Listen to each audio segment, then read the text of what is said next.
Everybody, welcome back to the 15th episode of the Cornhole Culture podcast. We are celebrating a little bit more than our 1 year anniversary. It's probably been about 370 days since our first episode.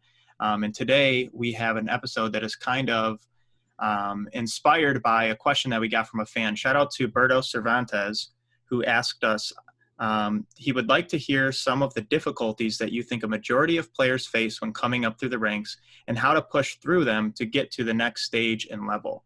So Miguel's going to read a definition that we're pretty much going to dedicate this episode to, and we're going to talk a lot about the word confidence. Yeah, so when Berto asked that question, the very first thing I thought of was confidence.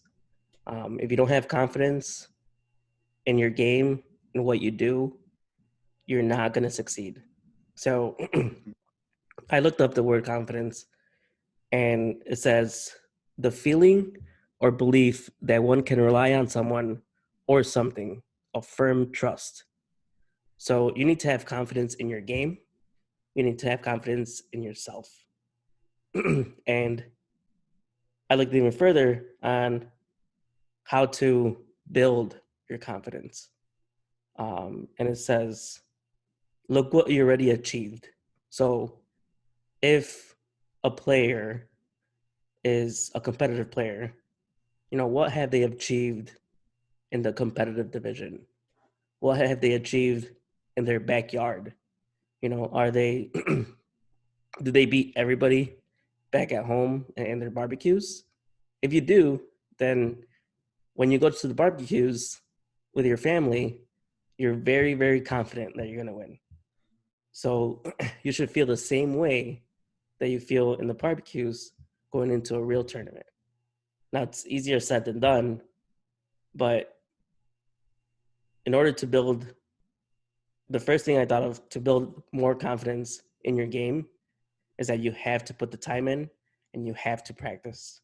You have to practice different scenarios, your push shot, your airmail, your slide, your fourth bag. If you have issues putting your fourth bag in, like I do Fourth bag sometimes. syndrome. Yeah.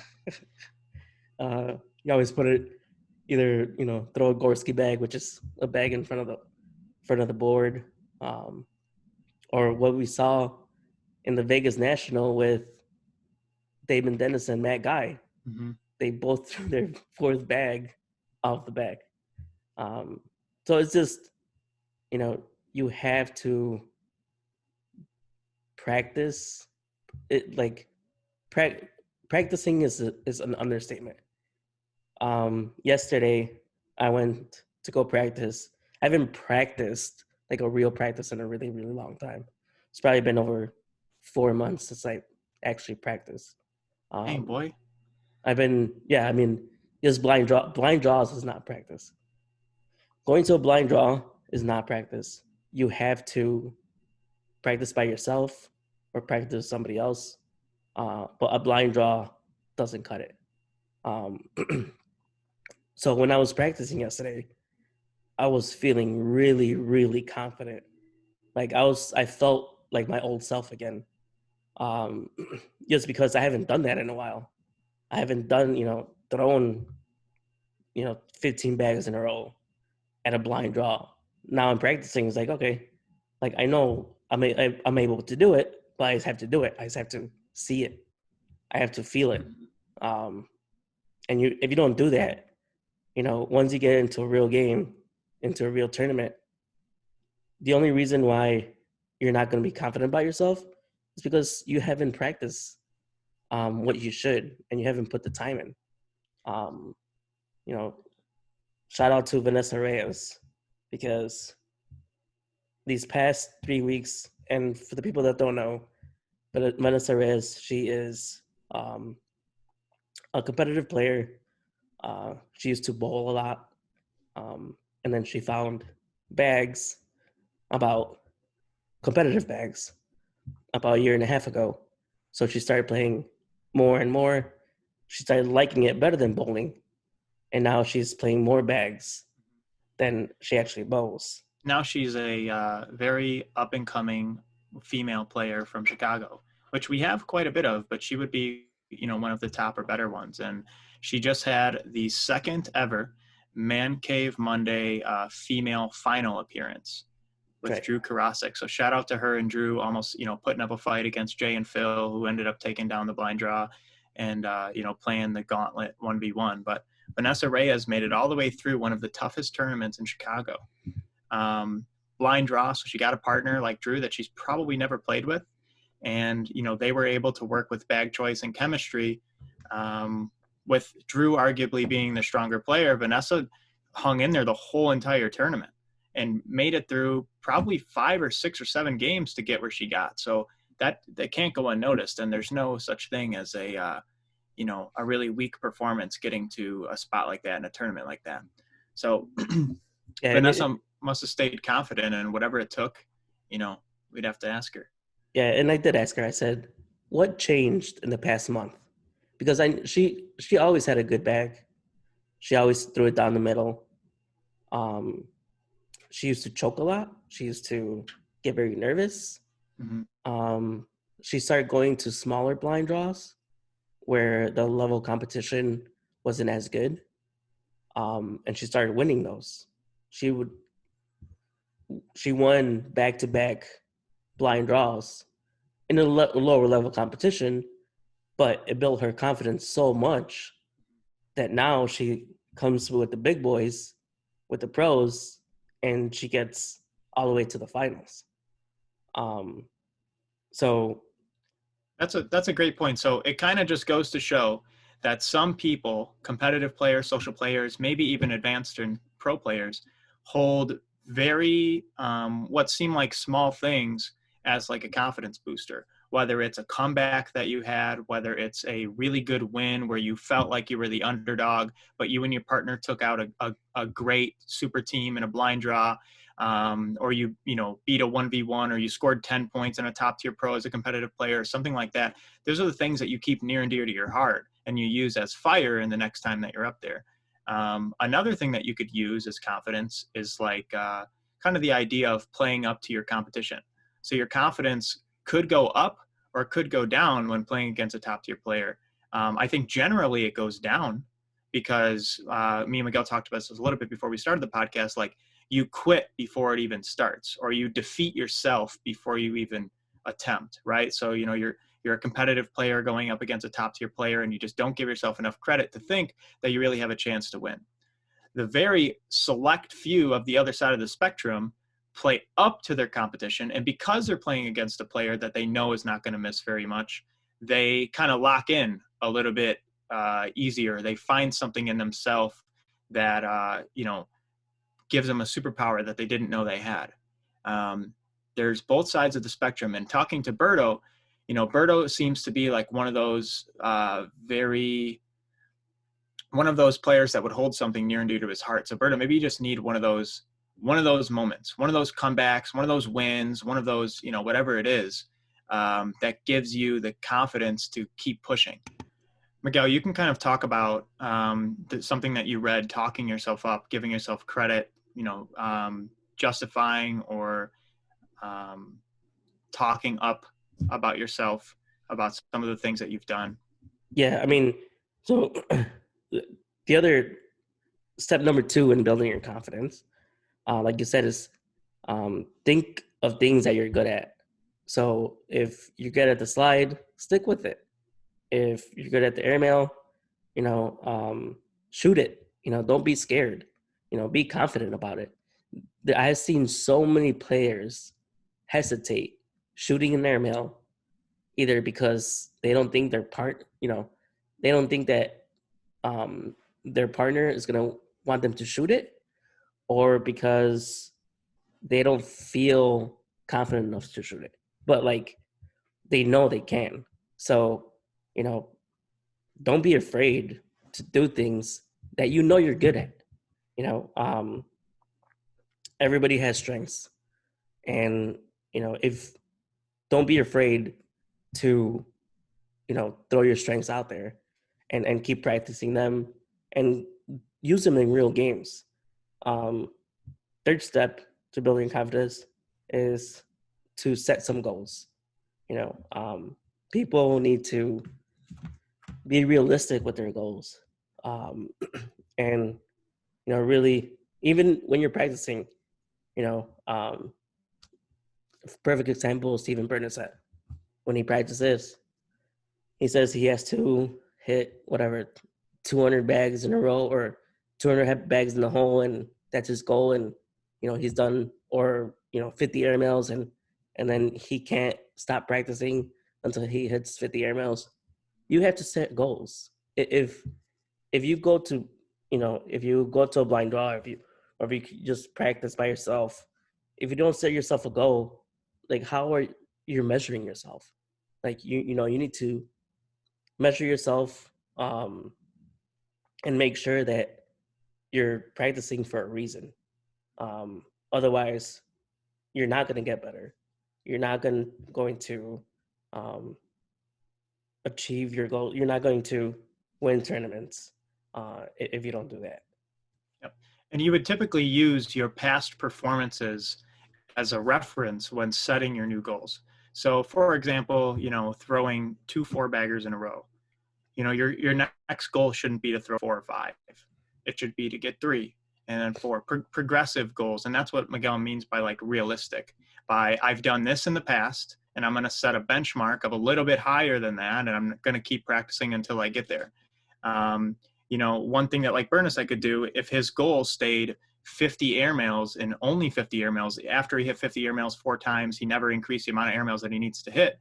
He could be using, well, last time it took me 94 bags to hit 50 air mails. I want to do it in under 90, right? So being realistic, and steady growth.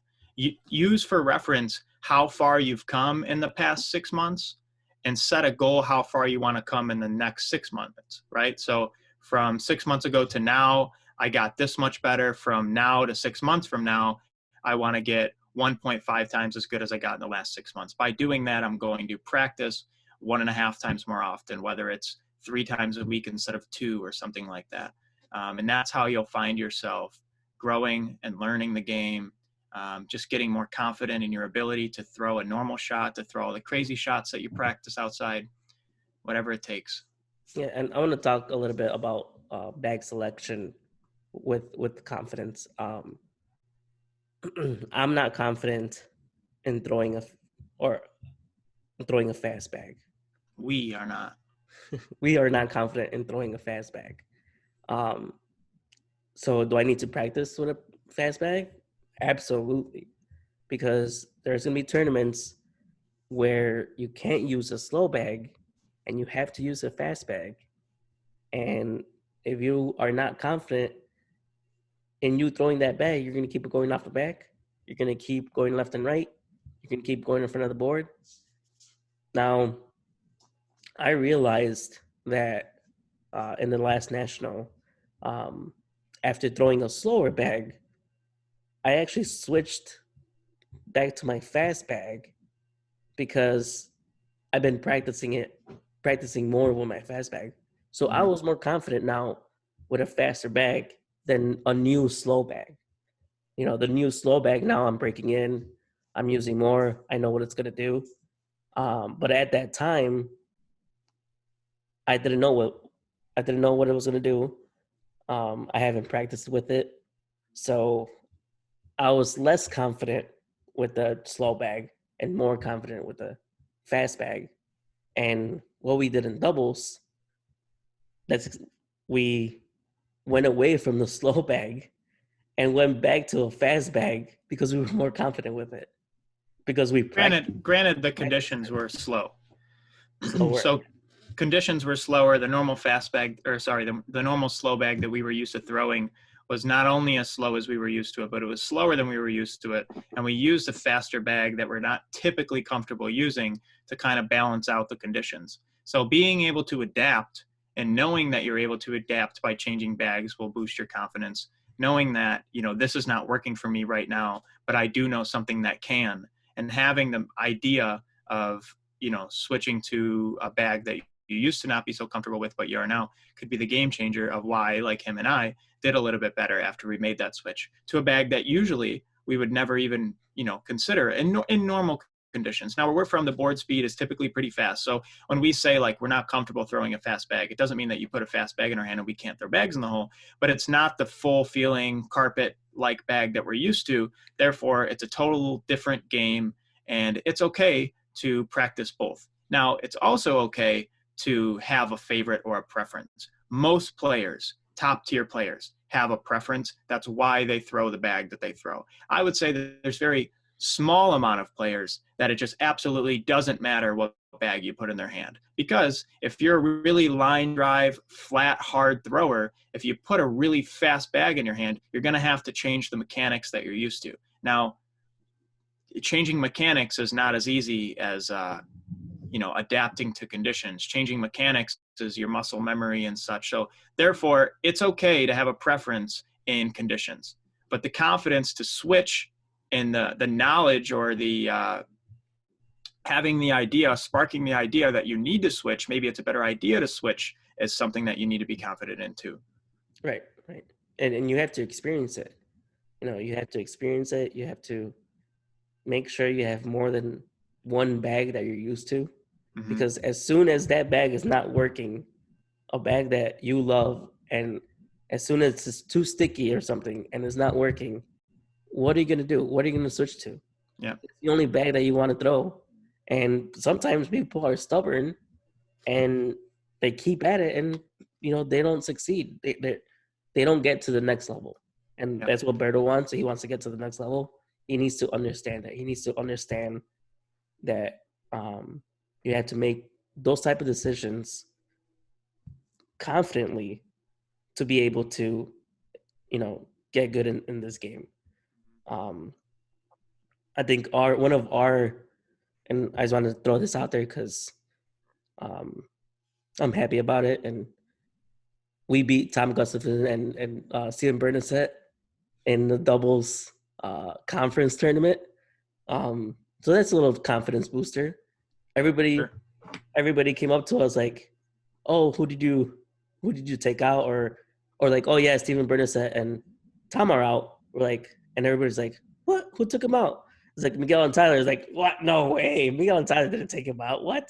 Mm-hmm. So that felt good. Even though I think we lost the next game, and we were out too. But even though that one little win, boosts your confidence. Yeah. My win that I'm pretty sure I said in other podcasts was against Chris Novi up in Wisconsin. That was my confidence booster because I could never beat him. As soon as I beat him, my confidence went up.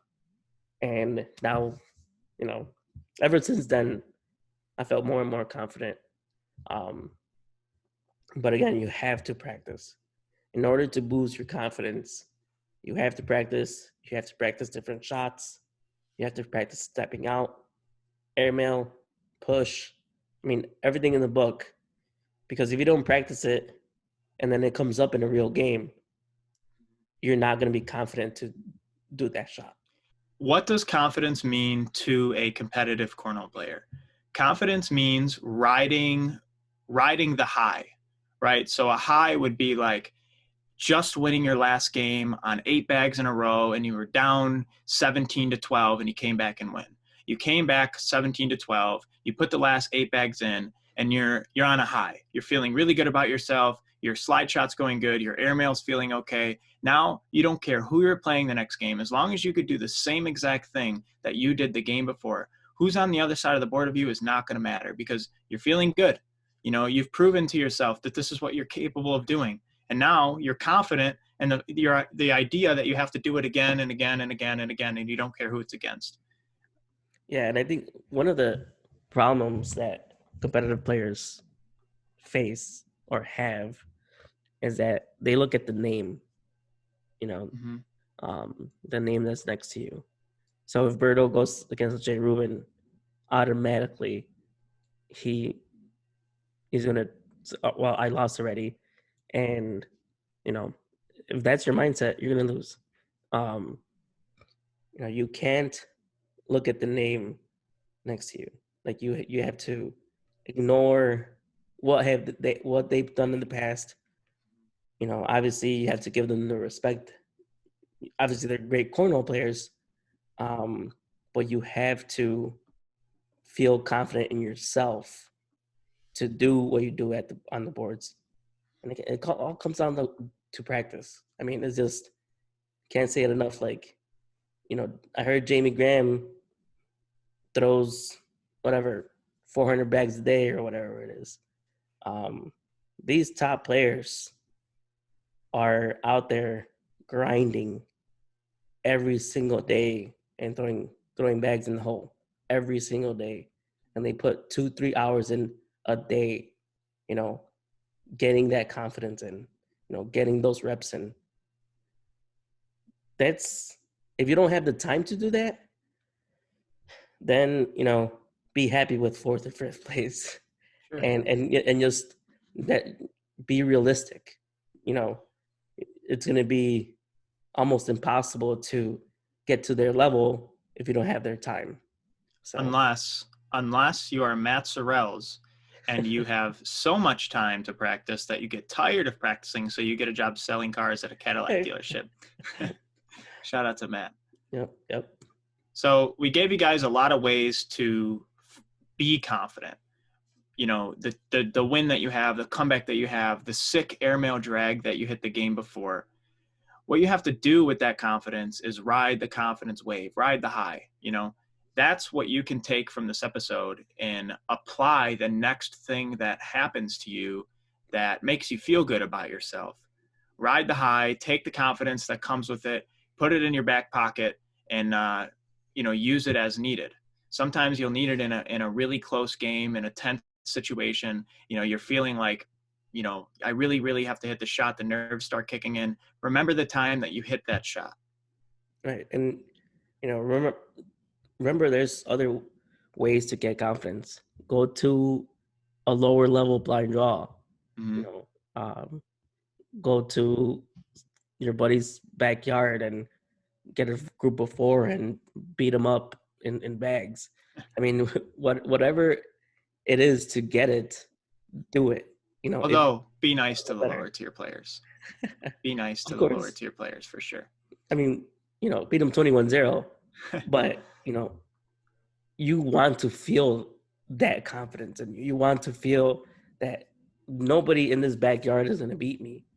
And, once it happens, confidence grows.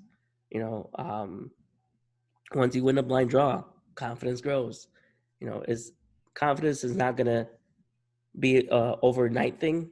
It's going to take time to build confidence. Mm-hmm. But you need to find those little niches on where to get it. Get a different bag. Now you're confident with a different bag. That's going to grow your confidence. So all those little things over time grow your confidence. Yep. And if you want to be a great player, you have to keep doing those little things over and over and over again. And if you're Berto Cervantes or anybody like Berto, a competitive player looking to get better, social player looking to get into the game, become a competitive player, give yourself a little bit of credit. Take into consideration how long you've been playing the game. Look at how far you've come, and look at the top tier players and look at how far you have to go. Look, hopefully more at how much you've done, but look at some of the things that the top tier players are doing. Ask some of the top tier players questions and watch some of our older episodes. And you'll know what it takes to get to that level. So give yourself a little bit of credit from, never forgetting where you came from, never forgetting the time where you couldn't throw a 4-bagger. You were outside in the yard throwing for 2.5 hours, trying to put 4 bags in a row in. You're past that. You're past that threshold. Now you're a social or a competitive level player playing, professional like tournaments ran by the ACL, which you should be really happy to do and really glad to be a part of. There's so many things, so many people that are out there willing to help you. You do have to want to help yourself. You need that confidence high, but that doesn't mean that you can't get coaching from other, players and top tier players, advanced level players that were once a competitive player, whatever it takes. And I'm going to end it with Maya Cup. Every single time I see her, she goes, "I'm number one," no matter what. So I saw her in the Vegas National, and she had her head down a little bit. And I said, Maya, remember, you're number one. And she said, big smile on her face, and said, Miguel, thank you for reminding me I'm number one. So, you have to, sometimes your confidence is not going to be there, and you have to remind yourself, or you have to have other people remind you that you could do it. So, Maya, number one. All right, guys, thank you for tuning in. 15th episode, 1 year anniversary. We've came so far. We got so far to go. The confidence of this podcast has only gone up. It's only going to get better, and we appreciate you guys tuning in. All right, thank you guys. Can't wait for the next one.